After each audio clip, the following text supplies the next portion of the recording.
Hello everyone, Darius Skybound here, bringing you a new video tutorial, except this time it's not really a tutorial, it is a guide on preparation for the upcoming Final Fantasy XIV expansion, Shadowbringers. So we're going to cover 4 areas in this video. The obvious things you need for the expansion, the general things that anyone need, things for crafters and gatherers, and things for anyone that are not crafters and gatherers. So first up, the obvious.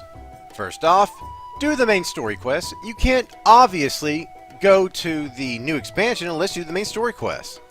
The second part of that though is do the Crystal Tower if you haven't done it. I mean, you should have done it by now, but if you haven't, you need to do it. It's the 24-man raid, the very first one, the 3 raid set you need to do called Crystal Tower. If you do not do this, you will not be able to experience Shadowbringers, so make sure you get that done. You should also decide which class you want to play through Shadowbringers and level that up. So if it's going to be a secondary currently, you might want to make sure that's up to 70 so that you can take it through Shadowbringers. There's a lot of new skills and a lot of fun to be had in new classes and changes to other classes, like Machinist is a brand new class even though it's an existing class. If you think it looks great, level it up and get it ready. Also, make sure to gear it up. There's no reason to not have that class geared up beforehand. If you want to do one of the new classes, however, just get some gear prepared along the way that you might like cosmetically or something to be really cool for it. Alright, so here are some general preparation tips that can help anybody regardless of whether or not you actually have crafters and gatherers up in level. First off, manage your inventory. By now it's probably filled with tons of items from Heavensward, Stormblood, the original stuff, but we have a new expansion coming, and that means tons and tons of new items. This is critical for crafters and gatherers, but just the same, anyone that's a disciple of war and magic will need to basically manage their inventory for all the new stuff they're going to have. So find what items are around in your chocobo saddlebags, in your retainers, start making sure they stack up together, sell useless items, get rid of the really useless items, and altogether make your inventory nice, spot-free, and clean. You got a few weeks to do it, and this will make it a lot easier in Shadowbringers.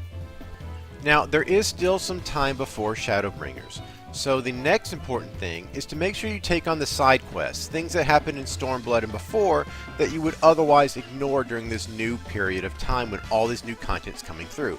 In particular, do some beast tribes. There's a lot of great rewards, emotes, dances, musics, lots of cool stuff. You might as well go ahead and do it now because you're going to be like stuck around doing all the Shadowbringers stuff when Shadowbringers coming out.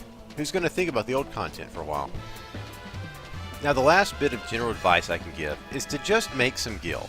You don't know when you might need to make a purchase to help you progress as fast as you want to when Shadowbringers comes out. So it's a good idea to stock up some now while you can, just in case. While everyone has a problem with inventory management usually, crafters have it a lot worse. So when preparation for Shadowbringers, an important thing will to make sure that your items are processed. Don't try to keep raw materials around that you don't need. Process them into craftable materials or goods that you can sell so you can then even clear your inventory further. If you're like me, however, you probably gathered way too much and it might take a good long time to process it all. When Shadowbringers comes out, there will be a lot of new items to gather and craft, so it can be important to make sure that your crafters and gatherers are up to par not just in level but also in gear. While waiting for Shadowbringers, take the opportunity to go do the custom deliveries every week.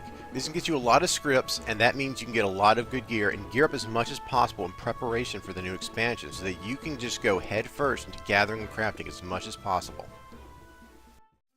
When Shadowbringers launches, all the tomes will be converted into poetic tomes, so make sure you spend them as much as possible since poetics are so easy to get and you probably already have a surplus by now. Make sure you spend all your tomestones of creation because instead of being converted, they are going to be removed. All the gear you can normally buy with your leftover tomestones of creation will then only be purchasable with your Centurio seals, so make sure to spend them when you can. We all know that glamour is endgame in Final Fantasy XIV. So make sure to hit any content that has cosmetics that you want in Stormblood before it becomes less relevant. I personally spent many hours grinding out the Scalet gear, so this can only be obtained from one dungeon, and I like all the sets. Dungeons are the only content that can give you special cosmetics, however. Many fates in Stormblood, such as Kidomaru and Yanxia, will give special cosmetics or other rewards. So be sure to try to obtain any of these you might want before the lands of Stormblood become barren as Shadowbringers comes out. Well, that about does it for my preparation guide. I'm sure there's many other things you can do to prepare for Shadowbringers and things I haven't covered, but this should cover a lot of it. If you enjoyed this video, be sure to check out my channel for other guides as well as my machinima videos. If there's anything you'd like to see a guide made on, be sure to leave a comment. This is Darius Skybound, signing out.